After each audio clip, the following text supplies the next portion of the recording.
If you're watching this, you probably have some passing interest in cars and driving cars.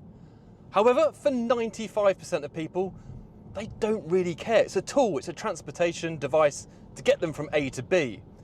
And that's what the Toyota Corolla is. That's why it sells so well around the world. But with Toyota being such a laggard in the EV department, someone else has to take up that mantle. And that's what I think the car I'm driving today does very well, but with loads and loads of tech. My name's Elliot Richards. This is the MONA M03 from XPeng, and this is Toyota's worst nightmare.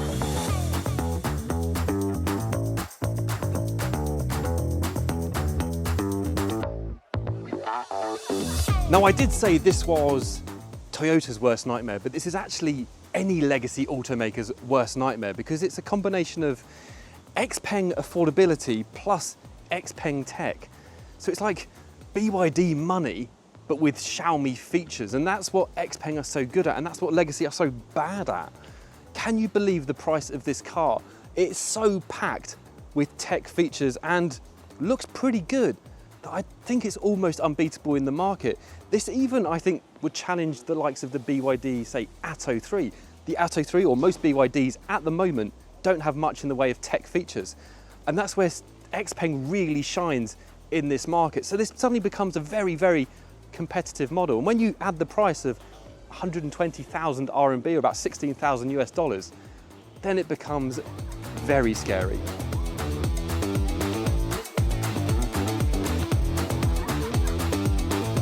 One area I'm really torn about is the design, especially the exterior design, because XPeng came out so strong at the beginning with the P7, like iconic design, I think, for Chinese EVs, and still today looks really fresh and unique.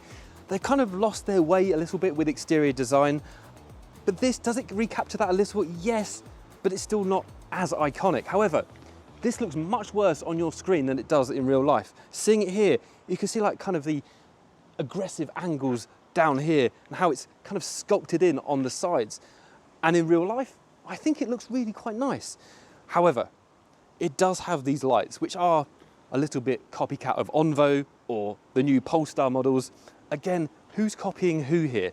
And at the end of the day, does it matter? Because this 3 times less money than the Polestar and about half the price of the Onvo. Coming round the side, it begins to lose some of that aggressiveness. However, I really like it with these wheels. XPeng's wheel game has improved so much. These, great size, fill the wheel arches and don't have nasty black plastic strips around here. Again, this is cut in and it's tucked in down here, making it look a little bit more compact, a bit more aggressive. But then as you get to the back, it starts looking a bit more like the P5, which was not the most successful vehicle for XPeng. But I want to talk about the rear because it's not good. Oh dear. It's all gone wrong back here, in my opinion. Really don't like this bulbous back end. I know they've tried to match the design of the front headlights with the rear ones, but it just looks blobby. This is one contestant who will be booted out of Rear of the Year awards because for me, it just doesn't work. You shouldn't try and match that front with the back. It does have some nice design features on here. I love how it's cut round here. That's going to help with that drag coefficiency. And again, there's some nice creases and tucks down here. But behind this ugly rear is a rather beautiful 616 litres of boot space, which is large. I mean, it's a sedan, it's not a huge sedan, it's less than 5 metres long, but to get this much space in the rear with proper floor which comes out like that and gives you even more space is brilliant. And the back seats go down and they both have ISOFIX. This is a good sized boot. In fact, it's better than our Tesla boot because it fully opens up because it's a hatchback. Electric closing for a car which is $16,000. Just shame it looks like that.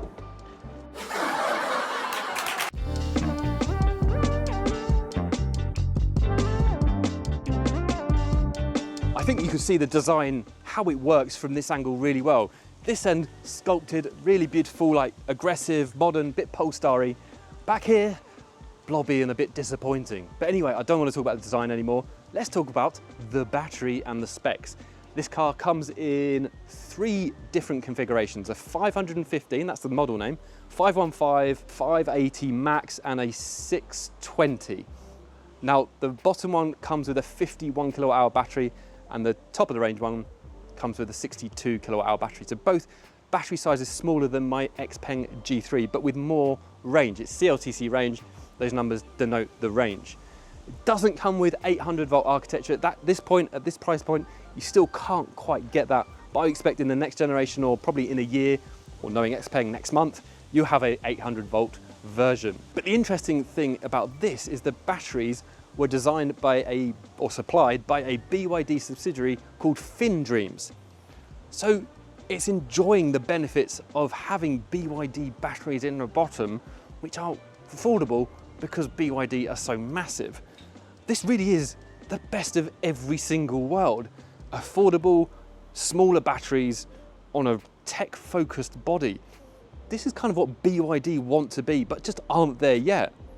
XPeng have really pulled this out of the bag.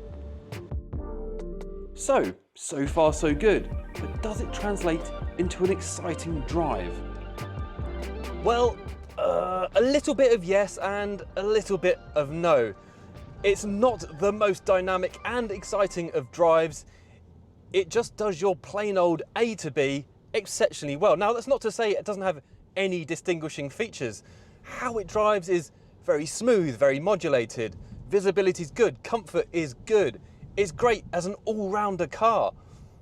If I was going to recommend this to my parents, I would recommend it to them. I would say this is the car for mum and dad.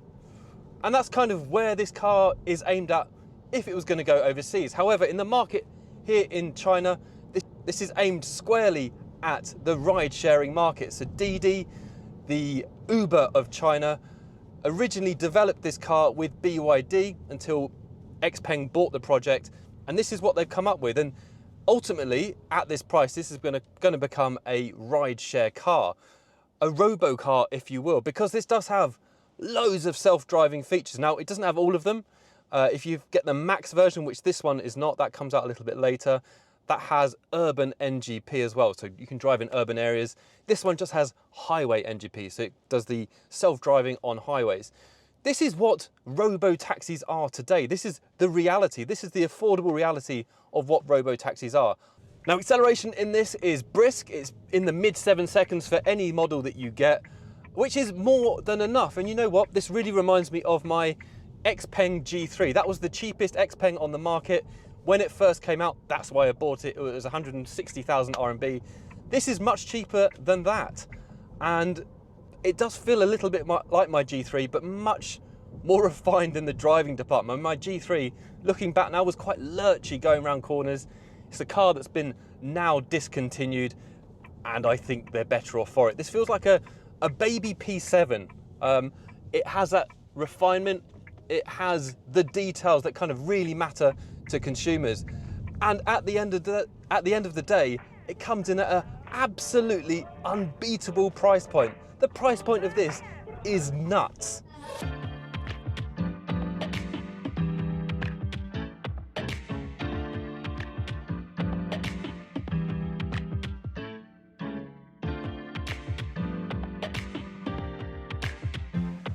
The best way to look at this tech is probably from sitting here in the driver's seat, obviously. And you see it's pretty minimalist at first glance. You have one screen at 15 inches or so. But what this screen can do is really quite remarkable. The speed and responsiveness of this screen and the graphics are probably top tier. This is close to like your really expensive premium models that we've driven in the past from other manufacturers. The graphics are really crisp, so responsive, and I can do so much from within these menus. It's powered by a Snapdragon Qualcomm 8155 chip, so whatever that means, it means it's fast, it's responsive, and it's really good. Now, XPeng have been doing this for 10 years. They kind of know what they're doing with screens and how people use them and how people interact with them. And getting into this from a XPeng G3 point of view makes the XPeng G3 look like a Amstrad computer compared to this. It's such a huge leap forwards. You don't get much in here. It's pretty Spartan, but it's good Spartan. It's like a Swedish minimalist's living room rather than living under a bridge, which some auto manufacturers' cars are like. Material finish and quality isn't amazing, but it's good enough, and there's no real squeaks or knocks. It's not trying to be ultra premium. It's got nice features. I've got 2 buttons on here. There's no other buttons, but I've been told there is a way to attach more buttons, aka Xiaomi SU7. Other than that, it's fairly basic in here. I have controls for my seat down here. That's really it. All right, I just want to show you this view as well, because I want to show you how simple kind of the interior front is and the screen, because that's such a highlight for me. Now, as you can see, this is the screen I was talking about with the very responsive graphics. Look at that, spin it around. It's very smooth. The crispness of the graphics is really good. And this is where I can control, you know, things like opening the boot, closing the boot, things like that. But then up here is very similar to probably Tesla users. I've got my speed, my handbrake, my lights and things like that. Battery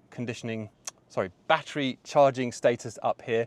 Then I can just dive into the menus down here. I've got a self-parking button just here, which really helps because that's a very important feature. I've got my 360 camera here where I can just very quickly look around, have a look around me. I can select a camera, look over here, look over there, look at the rubbish. So that makes it very, very easy. In here is probably the most important menu features. Again, this is learnings from 10 years of making systems like this. They've put the most important, most touch features in a very quick menu that all you have to do is press the car. I can turn on my lights, my automatic lights, turn them on, off. I can lock my car doors. I can adjust the wind mirrors, adjust the seats, and this is my windscreen wipers. Those are the most common features that used to be buttons and that now are there in one touch. This is a good compromise. If you have a car with no buttons, that is good. I like that very much. I've got a few other settings in here. I can also see my battery, my efficiency of my driving, how much range I've got left, tyre temperatures, pressures, things like that. I don't know if you can change this to English yet. You can on other XPeng models, perhaps not with Mona. But anyway, look at that. That's a very simple menu with only a few settings. That is what automakers should be focusing on, just the basics and making them really, really good. Love it. This is a great piece of design. Then if you want the fancy apps and looking at TikTok or whatever you want to look at, it's all here as well. I think they've nailed this. This is a really good compromise between having no buttons, having the features I want, and then suddenly that price comes and hits me square in the middle of the head and says, and it's only 120,000 RMB. Now, in the word of one character from Friends, could this be any more basic? Not really, because there's nothing to talk about. USB-C down here, air conditioning vent down here, glass roof, light. That's it. There's nothing else. The biggest problem in here is probably, as you can see, space. Now this seat is a long way back. I should probably push that forward, but it's the space where my legs are resting. This is too high. This is not comfortable for a long journey.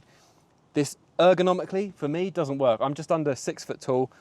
This is not good. I don't have that much headroom. I've got that much headroom above me. If I'm wearing my hat or a few inches taller, it'd be a no-go.